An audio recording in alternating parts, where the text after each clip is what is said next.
예, 오늘 여러분들과 함께 나눌 말씀의 제목은요. 내 마음이 민망하니입니다. 내 마음이 민망하니. 요한복음 12장 27절에 있는 말씀을 보면 같이 읽겠습니다. 짧으니까 시작. 지금 내 마음이 민망하니 무슨 말을 하리요? 아버지여, 나를 구원하여 이 때를 면하게 하여 주옵소서. 그러나 내가 이를 위하여 이 때에 왔나이다. 아멘. 요한복음의 말씀은 참 특이해요. 요한복음의 말씀은요, 1장을 읽고 2장을 읽고 3장을 읽고 하면서 이제 7장 넘어가고 8장 넘어가고 9장 들어가기 시작하면서부터는 이 요한복음의 텐션이 높아져요. 뭔가 나도 모르는 그 분위기가요, 뭔가 긴박함, 뭔가 초조함, 뭔가 두려움, 뭔가 이렇게 뭐 좀 뭐랄까, 아무튼 영어로 텐션 막 높아지는 것을 좀 느끼게 됩니다. 왜 그럴까요? 왜냐하면 요한복음은 예수님의 십자가 사건을 향하여 그 시간에 맞춰 달려가기 때문에 그래요. 그 시간에 맞추어서 기록되어져 있기 때문에 그렇습니다.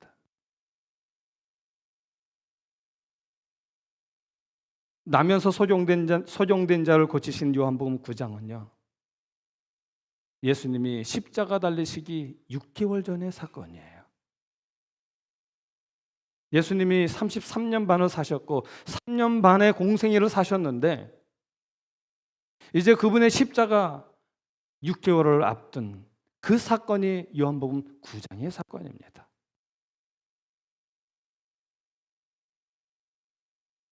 그 다음에 요한복음 11장은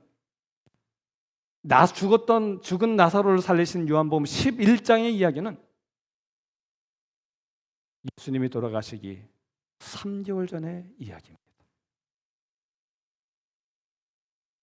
그리고 오늘 우리가 살펴보는 요한복음 12장 시작은 옥합을 깨뜨린 마리아의 이야기입니다. 그 옥합을 부은 요한복음 12장의 이야기는 예수님 십자가 달리시기 세전 사건입니다. 예수님이 돌아가시기 6일 전의 사건이에요.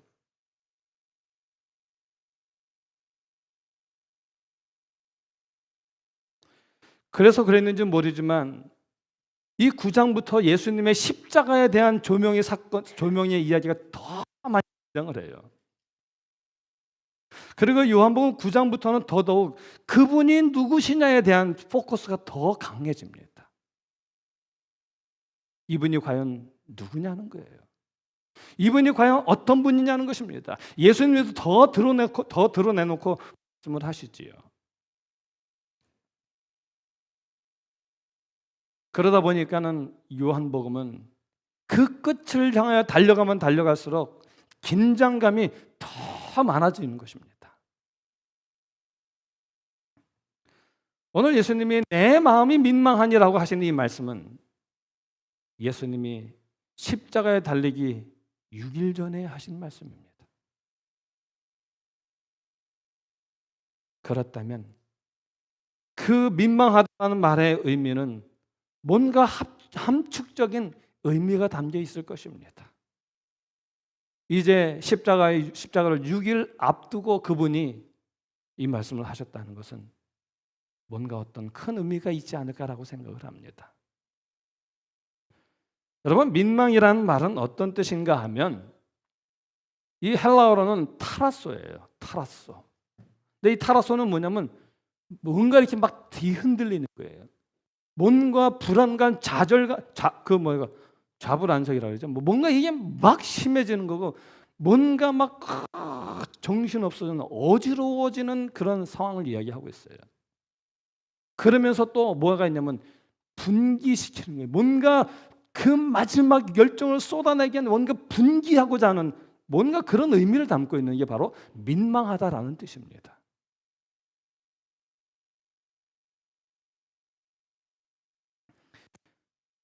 무엇이 우리 예수님의 마음을 그렇게 뒤흔들었을까요? 무엇이 그렇게 그분을 불안하게 하고 어지럽게 하고 그리고 마지막 남은 뭔가를 다 태워버리고자 하는 분기코자 하는 그런 마음을 갖게 했을까요?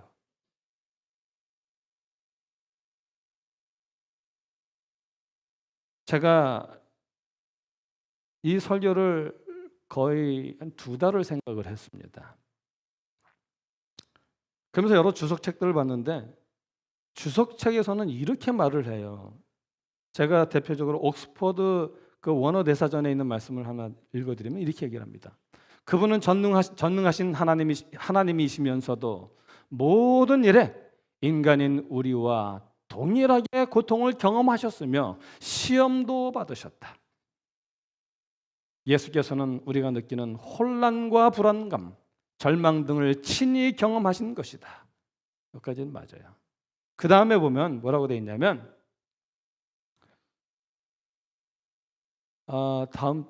그분께서는 2가지 마음이 뒤섞여 있었던 것 같다라고 이렇게 주석을 해놨어요. 그러면서 뭘 선하면 자신 앞에 놓인 십자가 순환에 대한 두려움과 아버지의 뜻을 쫓고자 하는 순종의 정열이 그것이다. 근데 제가 여기서 문제 삼는 건 뭐냐면 자신 앞에 놓인 십자가 순환에 대한 두려움이다라고 하는 게 저는 이걸 문제 삼는 것입니다.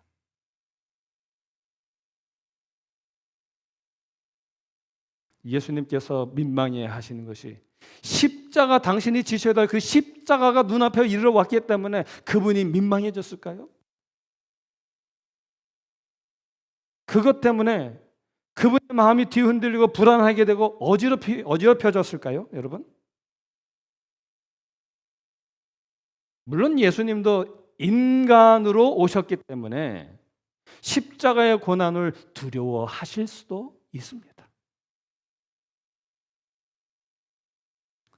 그러나 예수님이 하신 일련의 말씀들을 살펴보면 이해가 되지 않는 말이에요. 요한복음 10장 11절에 보면 예수님께서 이렇게 말씀하셨어요. 요한복음 10장 11절입니다. 나는 선한 목자라. 선한 목자는 양들을 위하여 뭘 해요? 목숨을 버리거니와. 예수님은 이 말씀하고 계십니다. 나는 선한 목자라고요. 선한 목자는 자기의 목숨을 버리는 거라고요.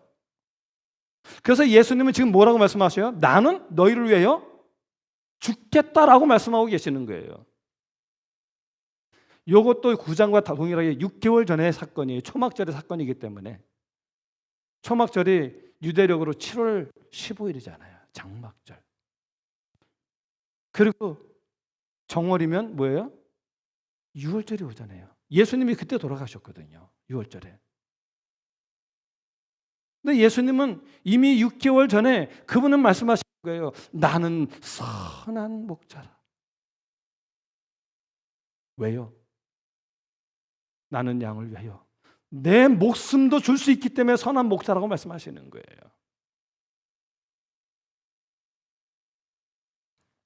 또 요한복음 12장 23절에 보면 이렇게 말씀하셔요.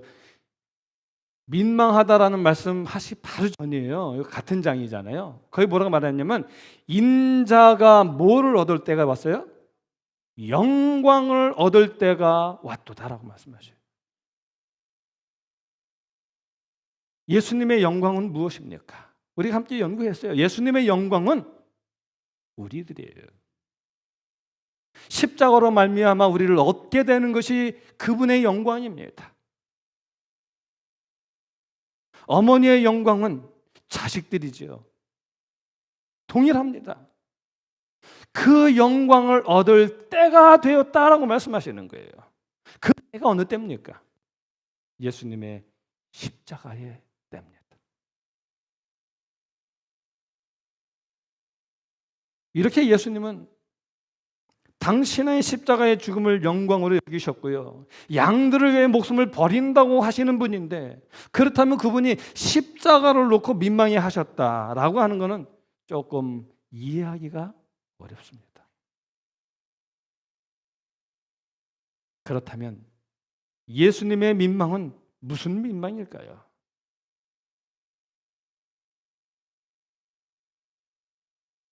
그분의 마지막 말씀을 살펴보면 이해가 좀 될 것입니다. 예수님이 십자가에서 7번 말씀하셨어요. 그래서 십자가상의 가상 7원이다 이렇게 말을 합니다. 그런데 여러분 그 가상 칠언 중에 가장 먼저 예수님이 하신 말씀이 뭔지 아십니까? 누가복음 23장 34절입니다. 예수께서 가라사대 아버지여 저희를 사하여 주옵소서.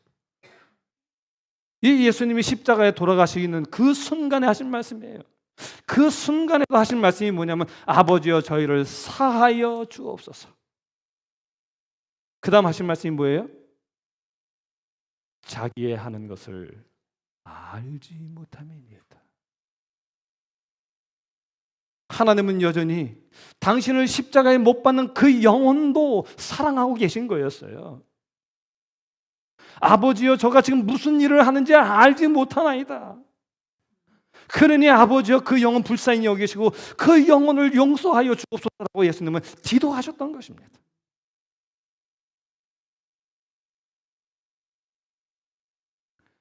그렇게 십자가에 못 박는 그들까지도 그 마지막 순간까지도 사랑하는 자녀였고 그들의 용서받기를 원했던 그 예수님께서 그랬다면 십자가를 앞두고 그분이 두려워하셨을까요? 십자가로 인하여 민망하셨을까요?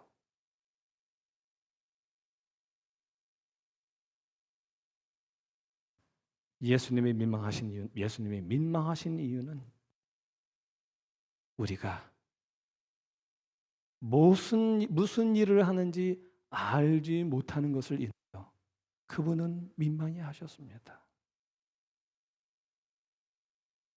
지금 예수님의 손에 못질을 하고 있는 것이 무슨 일인지를 알지 못하고 있기 때문에 그분은 민망해 하셨던 거예요. 안타까워 하신 거죠. 온 인류가 4,000년을 기다리셨던 그 예수님이 오셨는데요. 지금 그 예수님을 이렇게 끝내 거절한다는 것이 무엇을 의미하는지 알지 못하는 그들을 인하여 예수님은 민망해하고 계셨던 것입니다.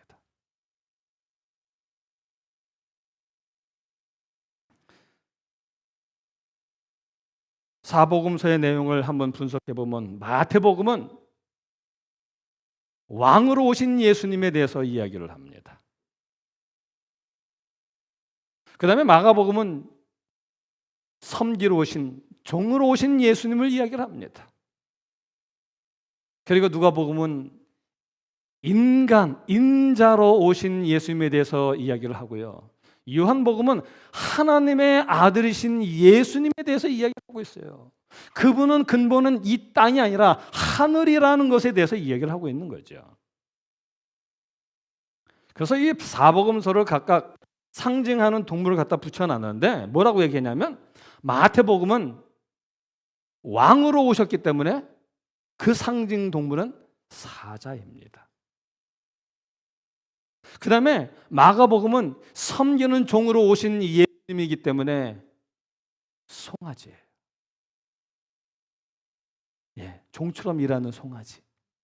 누가복음은 인자로 오신 우리와 동일한 인자로 오셔서 우리를 구원하실 그 예수님에 대해서 이야기를 하기 때문에 그 상징은 사람이에요. 그 다음에 요한복음은 그분의 신성, 하늘로부터 오셨다는 그분의 신성에 대해서 이야기를 하기 때문에 그 상징 동물이 독수리예요. 그래서 성경적으로 써놨는데 요한계시록, 에스겔서 거기 다 보면 거기에 보면 이 네 가지가 다 나와요. 민수기 2장은 이스라엘 백성들이 성소를 중심으로 12지파가 진을 쳤어요. 세 지파 다 썼어요. 그래서 동서남북으로 다 썼거든요. 그런데 이 동쪽에 있는 대표 족속은 유다 족속이에요. 유다 족속은 성경에서 왕으로 오실 예수님의 족속이잖아요. 그래서 거기에 깃발이 사자였어요. 그 반대편에는 뭐가 있으면 송아지의 깃발이 있었어요. 그 다음에 남쪽에는 뭐가 있었냐면 사람. 그 다음에 북쪽에는 독수리. 성경에서 북쪽 아시죠? 북극, 그렇죠? 북극 보좌 위에 좌정하리라. 적그리스도가 북극, 그렇죠? 보좌 위에 좌정하리라 그러잖아요. 신성입니다.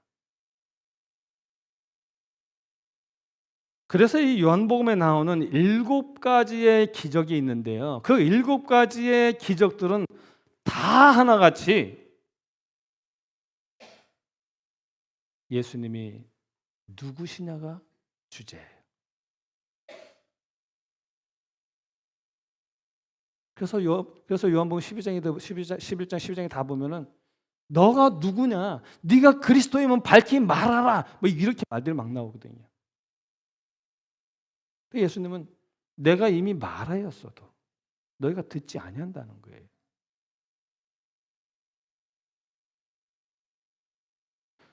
그 요한복음에 이 7 이적들이 나오는데 그 이적들이 다 성취되어졌음에도 불구하고 그들은 그분이 누군지를 알지 못하고, 그리고 그들은 예수님을 지금 십자가에 못 박고 있는 것입니다.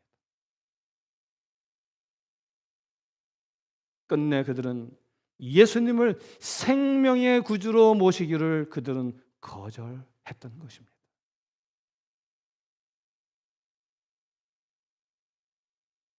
그러므로 요한복음 12장 27절에서 내 마음이 민망하다라는 예수님의 탄식은요, 지금까지 당신이 행하신 그 모든 이적들과 당신이 행하신 그 모든 행적들이 당신이 누구신지에 대해서 밝히 드러내고 있는데도 불구하고 끝내 그분을 거절하는, 그분을 당신의 구세주로 모시기를 거절하는 그 백성들에 대한 민망함을 말씀하고 계시는 거예요.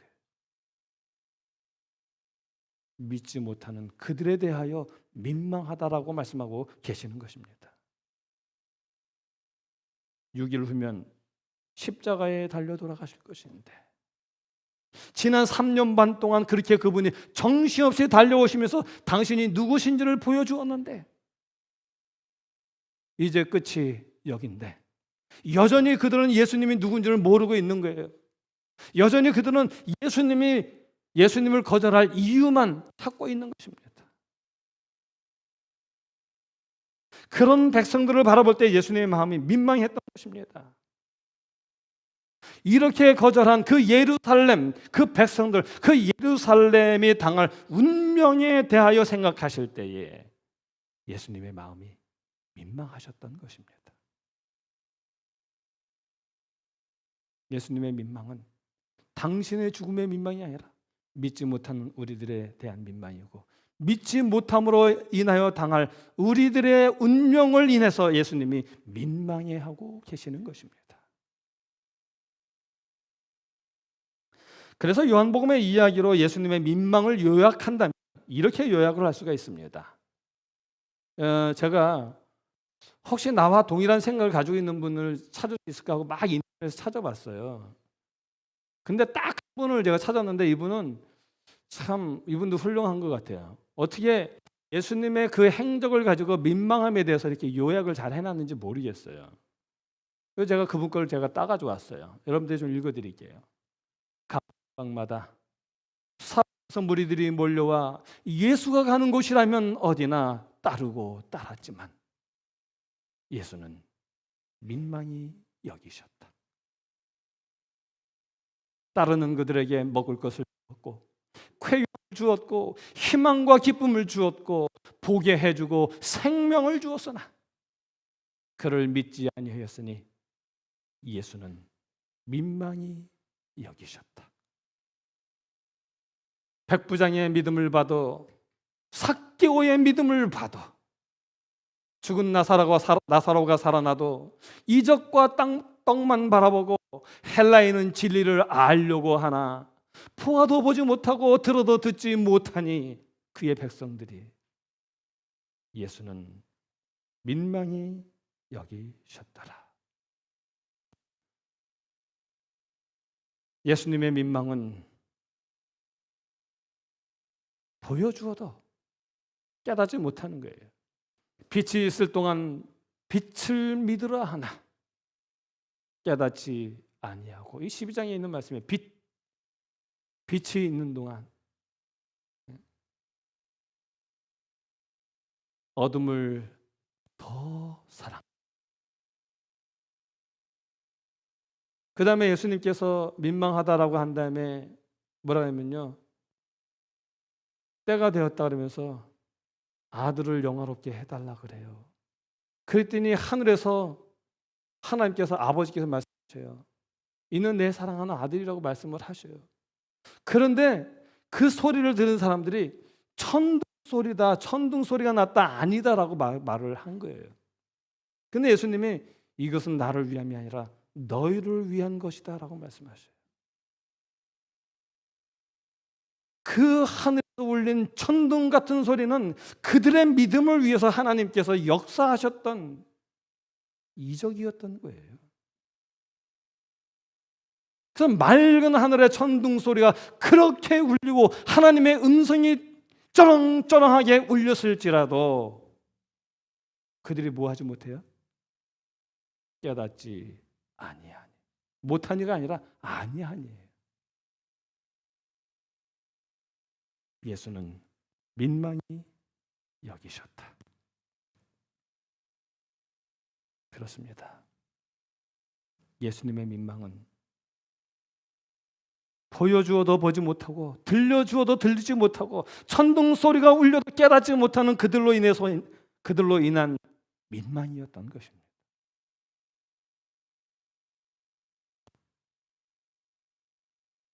예수님의 민망을 잘 보여주는 구약의 한 선지자가 있어요. 우리는 그를 일명 눈물의 선지자라고 말합니다. 누굽니까? 예레미야입니다. 우리 예레미야서 9장 1절 2절을 보겠습니다. 어찌하면 내 머리는 물이 되고 내 눈은 눈물 근원이 되고, 그렇게 되면 살육당한 살육당한 딸 내 백성을 위하여 주야로 고급하리로다. 어찌하면 내가 광야에서 나그네 유할 곳을 얻을꼬, 그렇게 되면 내 백성을 떠나가리니 그들은 다 행음하는 자요 패역한 자의 무리가 되미로다. 이 세번역 성경을 여러분들에게 좀 보여드리겠습니다. 세번역 성경은 이렇게 번역을 해놨어요. 살해된 나의 백성,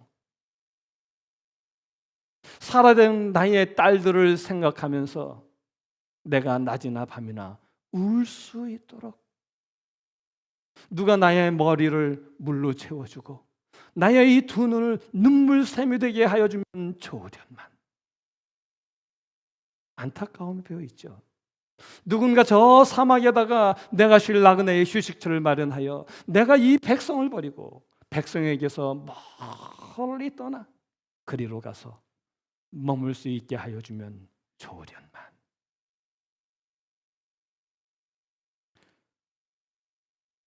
이거는 반어법이에요.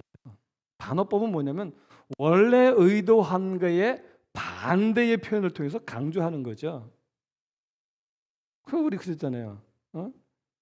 뭐 젊은 연인들은 뭐 미워 죽겠어. 정말 미운 거 아니잖아요. 저 이쁘다는 말이잖아요. 그리고 우리 애들 아이 똥강아지 같으니라 그러니 왜 똥강아지예요? 이쁘다고. 똑같은 말이에요. 지금 똑같은 반어법이에요. 예레미야는 살해된 자기의 백성들을, 자기 민족을 바라볼 때에 뭐라고 얘기했냐면 자기의 딸들이라고 얘기를 했어요.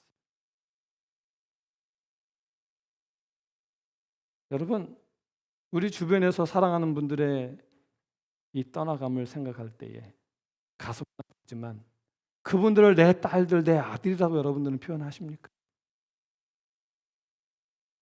내 딸이라고 말을 해요. 내 딸이라고 말할 만큼 사랑했기 때문에 슬픔이 너무 크다는 거죠, 지금.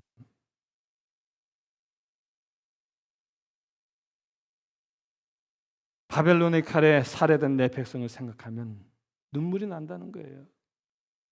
그들을 애도한다는 것입니다. 그들을 애도해야 돼. 잠깐 애도하는 것이 아니라 그들을 계속 애도하고 싶은 거예요. 그래서 누가 내 머리를 물로 좀 채워주면 좋겠다는 거예요. 누가 좀 내 두 눈을 눈물샘이 되게 해주면 좋겠다는 거예요. 내가 그래서 그들을 위해 계속 울고 싶다는 것입니다. 그런데 갑자기 여기 2절에서 얘기를 합니다. 예레미야가 뭐라고 말하냐면 나로 나그네의 휴식처를 마련해 주면 좋겠다는 거예요. 어디에다가요? 저 사막에다가. 사막에다가.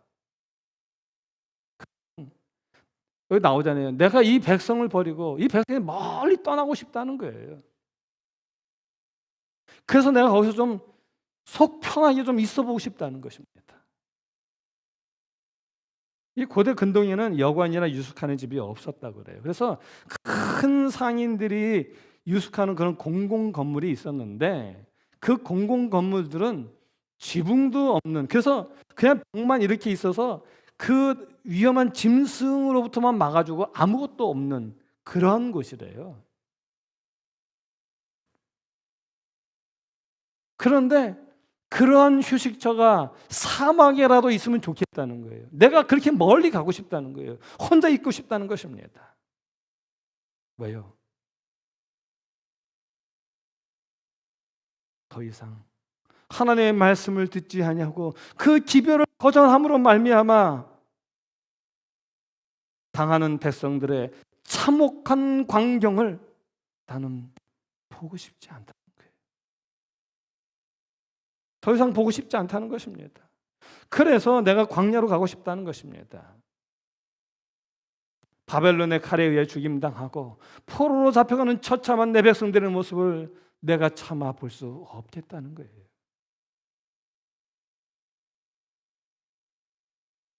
그래서 가슴이 아프다는 것입니다. 그래서 예레미야의 가슴이 미어진다는 것입니다.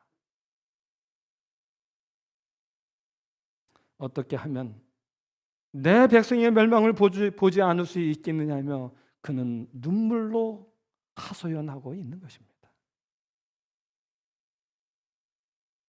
우리 예레미야의 심정을 예레미야서에서 볼 수 있어요. 예레미야서 20장 9절에 보면 이렇게 얘기합니다. 예레미야서 20장 9절. 내가 다시는 여호와를 선포하지 아니하며 그 이름으로 말하지 아니하리라 하면, 이렇게 마음 굳게 먹으면 나도 모르겠다, 이제 나나 좀 생각하자라고 생각하면 나의 중심이 불붙는 것 같아서 골수에 사무치니 답답하여 견딜 수 없나이다. 그럴 수 없다는 거예요.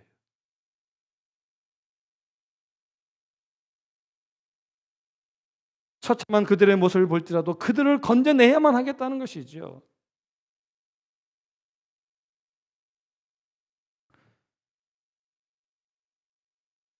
그 백성을 향한 사랑이 용서 숨쳐서 눈물이 앞을 가리고, 그래서 가슴이 답답해서 견딜 수 없고 미치겠다고 이야기하는 것입니다. 예레미야가 슬퍼한 것은요, 예수 그리스도를, 우리 하나님을, 그 주신 기별을 통하여 우리 하나님께 돌아오지 않음을 인하여 민망해하고 있는 것입니다. 그래서 그 백성들에게 진정한 영적 회복이 일어나기를 갈망하고 있는 것이죠. 예레미야는 그렇게 자기의 백성을 사랑했습니다. 진실로 사랑했습니다. 그래서 그를 말하기를 눈물의 선지자라고 말하는 것입니다. 하나님의 기별을 받아 전하는 예레미야도 이럴진데 하늘 아버지로부터 보냄받은 예수님의 심정은 오죽하시겠습니까? 우리 예수님의 민망함에 대한 기록이 신약에 두 군데 나와 있어요. 구체적으로 나와 있는데, 첫 번째는 누가복음 19장 41절로 42절입니다. 누가복음 19장 41절로 42절에 보면 가까이 오사 성을 보시고 뭐 하셔요? 우심해. 가라사대 너도 오늘날 평화에 관한 일을 알았다면 좋을 뻔하였거니와 지금 내 눈에 숨기웠도다. 그 다음에 마태복음에는 이렇게 얘기해요. 마태복음 23장 37절에 보면 예루살렘아 예루살렘아, 이 우셨던 예루살렘, 그 예수님의 심정을 마태는 이렇게 잘 풀이해 줬어요. 예루살렘아 예루살렘아, 선지자들을 죽이고 내게 파송된 자들을 돌로 치는 자여. 패역한 자들이죠. 그런데 그 다음에 나오는 말이 참 우리의 마음을 감동해요. 암탉이 그 새끼를 날개 아래 모음같이 내가 내 자녀를 모으려 한 일이 몇 번이더냐. 그러나 너희가 원치 아니하였도다 라고 이야기합니다. 여러분, 모으려 한 일이 몇 번이냐라고 이야기하잖아요. 그 몇 번이냐의 원어는 뭐냐면, 헬라어 원어는 포소스예요. 포소스. 이 포소스는 뭐냐면 얼마나 자주, 얼마나 많이, 얼마나 끝없이란 뜻이에요. 예수님께서 암탉이 그 새끼를 보호하기 위하여 그 날개 아래 모으는 것처럼 하나님께서 우리를 보호하기 위하여, 하나님이 우리를 품기를 갈망하기를 얼마나 끝없이 했느냐라는 거예요. 그렇게 많이 했다는 것입니다. 그렇게 많이 했는데도 지금 어떻다는 거예요? 우리가 원치 아니하였도다. 그래서 지금 예수님의 마음이요, 슬프다는 거예요. 안타깝다는 거예요. 그리고 그분의 마음속에 분기가 생긴다는 거예요. 그들을 끝까지 어떻게든 내가 구원해야 되겠다라고 하는 그 분기가 일어나고 있다는 것입니다.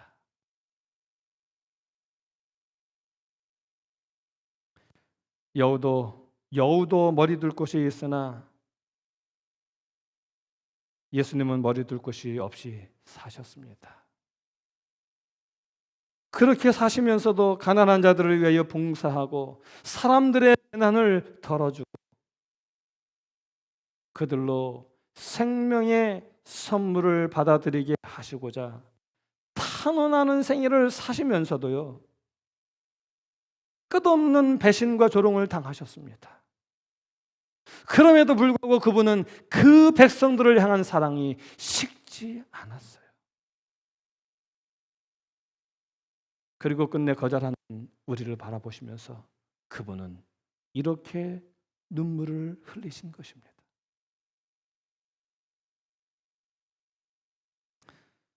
끝없는 탄원에도 불구하고 결국 운명 지어질 우리의 슬픈 운명을 바라보시면서 참았던 예수님의 눈물이 쏟아지신 것입니다. 그래서 예수님은 잡히시기 전날 밤에도요, 눈물과 탄원으로 기도하셨습니다. 연약한 제자들과 온 인류의 운명을 위해 기도하셨습니다. 그리고 예수님은 그 십자가상에서도 숨이 넘어가는 그 마지막 순간에도 저들을 사하여 주옵소서라고 예수님은 기도하셨습니다. 이처럼 예수님의 온 생애는 죄로 멸망한 인류를 위한 슬픔과 고난의 길을 걸어가셨습니다. 우리 예수님의 생애는 그런 죄인들을 향한 애간장이 끓는 그런 사랑의 생애를 사셨습니다. 그래서 히브리서 기자는 예수님을 가리켜서 이렇게 말해요. 히브리서 5장 7절에 보면 그는 육체에 계실 때에 자기를 죽음에서 능히 구원할 이에게 심한 뭐래요? 심한 통곡과 눈물로 간구와 소원을 올렸고 우리를 위하여 그의 경외하심을 인하여 들으심을 얻었느니라.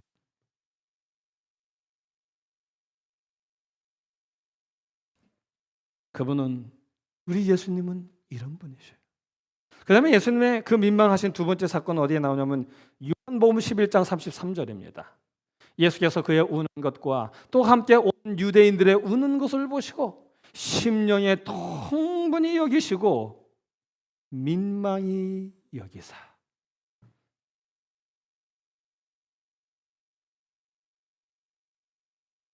여기서 예수님의 민망은요, 그들 곁에 생명이신 예수님이 서 계시는데도 불구하고 그들이 알지 못한 채 죽은 나사로를 위하여 우는 것을 보시며 예수님이 민망해 여기시는 것입니다.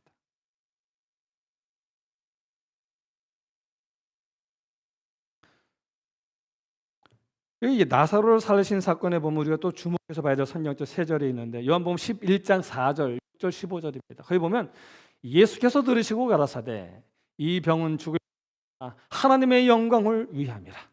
하나님의 아들로 이를 인하여 영광을 얻게 하려 함이라. 6절 나사로가 병들었다 함을 들으시고 그 계시던 곳에 이틀을 더 유하시고,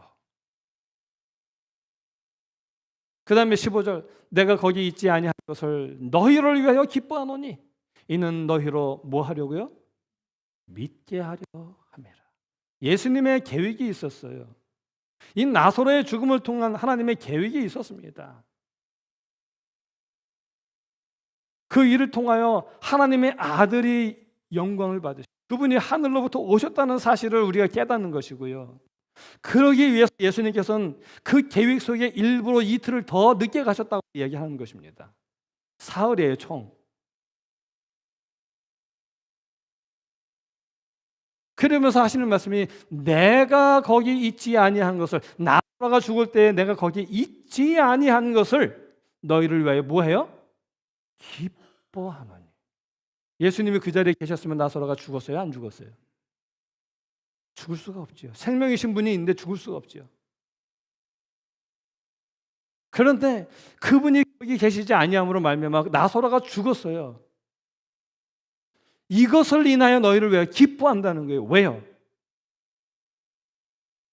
그분이 죽은 자를 살리시는 것은 그 무엇과도 비교할 수 없는 분명한 증거잖아요. 사건이잖아요. 거절하려고 해도 거절할 수 없는 분명한 사건이란 말이에요. 이 분명한 거절할 수 없는 사건을 통하여 우리로 하여금 믿게 하시는 그 위해서 하나님이, 예수님이 그곳에 계시지 않았던 것을 예수님이 기쁘다라고 말씀하신 거예요. 제가 설명을 드리면 길어지니까 제가 영감의 글을 좀 읽어드리겠습니다.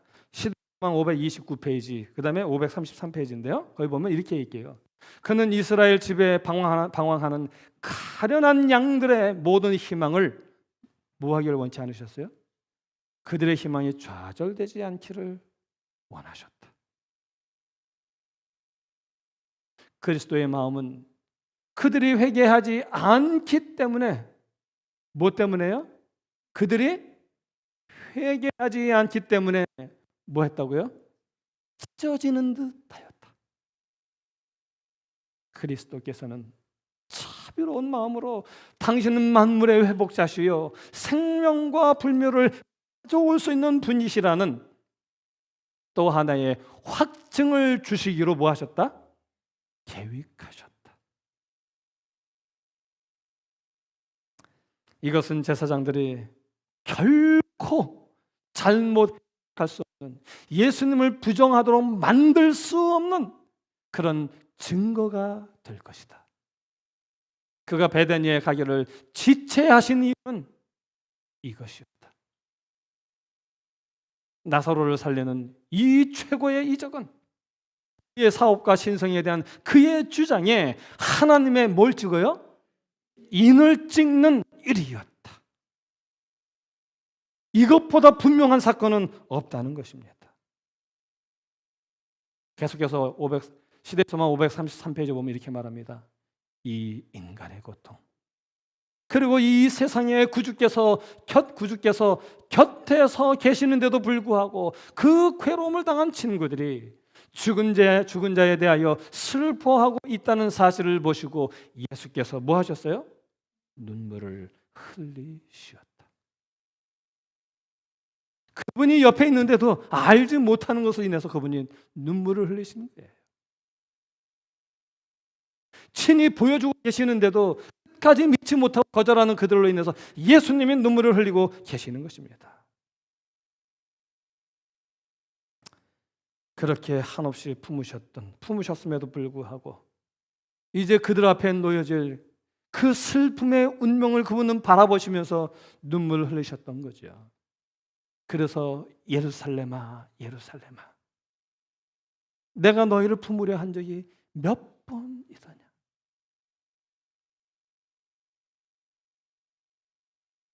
그들의 슬픈 운명을 바라보시면서 예수님은 그렇게 한없이 우셨습니다.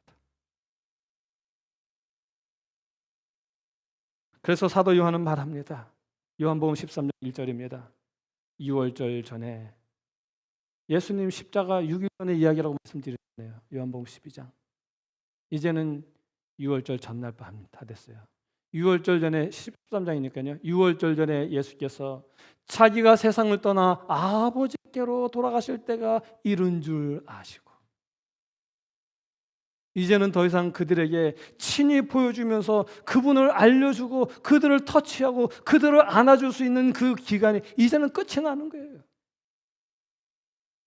만질 수 있고 느낄 수 있을 때에 볼 수 있을 때에 그들로 하여금 더 믿게 해야 되는데 그게 되지 않는 그것 때문에 그분은 가슴이 아프셨던 거죠. 그래서 말씀하셔요. 때가 이른 줄 아시고 세상에 있는 자기 사람들을 뭐 하시되? 사랑하시되. 어떻게 사랑하셨어요? 끝까지 사랑하시니라.